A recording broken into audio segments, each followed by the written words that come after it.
You prepared for months, you studied, you rehearsed, you showed up ready, and then it fell apart. The presentation stumbled, the project was rejected, the relationship ended despite everything you gave it. And now you're sitting with that familiar weight in your chest, wondering what went wrong with you. This moment, right here, is where most people stop. They interpret the failure as a verdict, a final judgment on their worth, their ability, their future. But there is an older way of seeing this, a way that doesn't dismiss your pain, doesn't pretend the setback didn't happen, and doesn't ask you to paste on a smile. It simply asks you to look again, more carefully, at what just occurred and what remains within your power. The Stoic philosophers of ancient Greece and Rome built an entire system of thought around this exact problem. Stoicism, which originated in the Hellenistic period and continued well into the Roman imperial era, was never an abstract academic exercise. It was, from its beginning, a practical guide to living.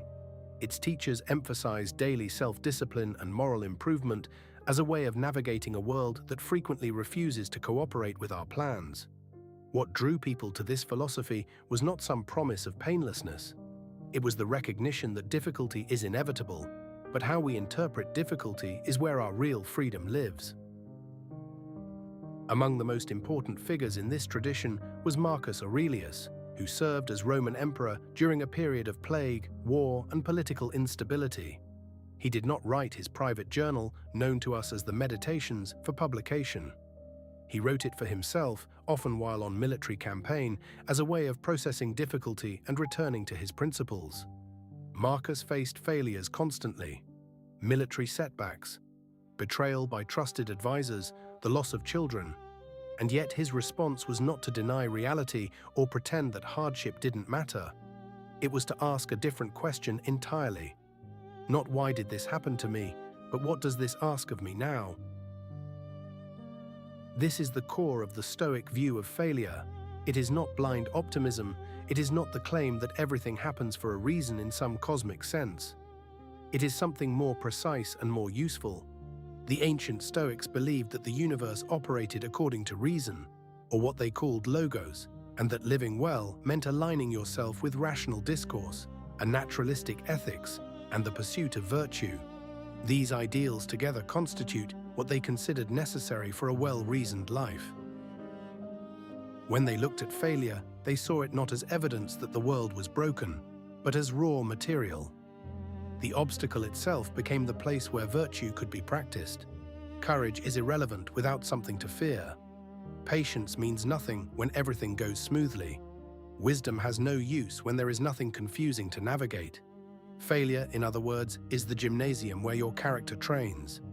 Every setback you face is a repetition, building the kind of inner strength that cannot be built any other way. Now let's be honest about why this is hard. When you fail, your body responds first. The flush of embarrassment, the tightening in your throat, the replaying of what you should have said or done. These responses are real. The Stoics did not pretend emotions didn't exist. In fact, the early Stoic philosopher Chrysippus wrote extensively about the nature of emotions in his work on Passions, which explored both the theory of emotions and their therapy. His fourth book was even titled Therapeutics, dealing specifically with how to address emotional disturbance. The Stoic approach was never to suppress emotion through force of will. It was to examine the judgments underneath the emotion. When you fail and feel devastated, there is usually a hidden belief at work. Something like, "I should never struggle," or "If I fail, it proves I am inadequate," or "Other people don't face this."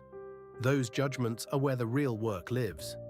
Not in the failure itself, but in the story you're telling about the failure. And modern life makes this harder because we are surrounded by curated images of other people's success. We rarely see their stumbles, their rejected drafts, their quiet moments of doubt. So when we fail, we feel uniquely broken. But that feeling is a distortion, not a fact. So what does this look like in practice? Let me give you 3 specific applications you can begin using today. In the morning, before your day begins, take 60 seconds to acknowledge one thing that might not go as planned today. Not to invite disaster, but to loosen your grip on a specific outcome. You are not giving up on the goal. You are releasing the demand that reality bend perfectly to your expectations. This small act of mental preparation changes the texture of your entire day. When the unexpected arrives, it meets a mind that has already made room for it. In the moment of difficulty, when something goes wrong in real time, practice a single pause before interpretation. The event has happened. That is fact. But the meaning you assign it is still being formed. In that brief gap between event and interpretation, you have more freedom than you realize. Ask yourself simply, what is actually within my control right now? Then do that thing. Not the perfect thing, not the thing that fixes everything, just the next right thing that belongs to you. In the evening, review one setback from the day without judgment. Not to beat yourself up, not to rationalize, but to study it the way a craftsman studies a mistake in their material. What did it reveal about your assumptions? What can you adjust tomorrow? This is not self-punishment. It is self-education. Over time, this evening reflection becomes one of your most powerful tools for growth, because you are training yourself to see failure as information rather than identity. When you practice this consistently, something shifts. Not overnight, not dramatically, but steadily. You begin to notice that failures carry less catastrophic weight. Not because you care less, but because you've stopped treating every setback as a permanent sentence. You start to see each difficulty as a specific, bounded event that asks something of you, rather than as proof that you are fundamentally flawed. This is what repeated practice builds. Not invulnerability, not some superhuman indifference to pain, but a durable flexibility. The capacity to be knocked down and to stand again without needing the world to apologize first. Let me zoom out for a moment. The Stoic framework rests on a fundamental distinction between what is ours to control and what is not. Your effort, your judgments, your responses, your character, these belong to you. The outcome, other people's reactions, the timing of events, the economy, the weather, these do not. Most of our suffering around failure comes from confusing these two categories. We pour our identity into outcomes we cannot guarantee, and then feel destroyed when those outcomes don't materialize. The Stoic practice is to invest fully in what you control, effort and character, while holding outcomes with an open hand. This is not passivity, it is fierce engagement with the things that actually respond to your will. Think back to that opening moment, the stumbled presentation, the rejected project, the relationship that ended, the weight in your chest. Now consider this. What if that weight is not a verdict? What if it is simply the feeling of caring deeply about something, combined with the temporary confusion of unmet expectation? And what if the next step is not to conclude something about your worth, but to ask yourself honestly what remains within your power to do, to learn, to become? The Stoics built their entire system around this recognition, that the quality of your life is determined not by what happens to you, but by how you meet what happens. The obstacle does not block the path. For the person willing to learn and adapt, the obstacle becomes the path. That is not a guarantee of easy days. It is something more valuable.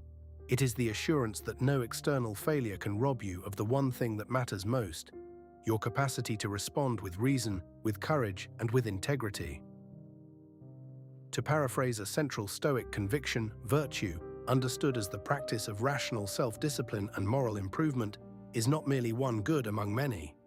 It is the necessary foundation for what they called a well-reasoned life. Your biggest challenge is not punishing you. It is asking you who you intend to become. Stoicism. Master your judgments. Practice what is yours to control.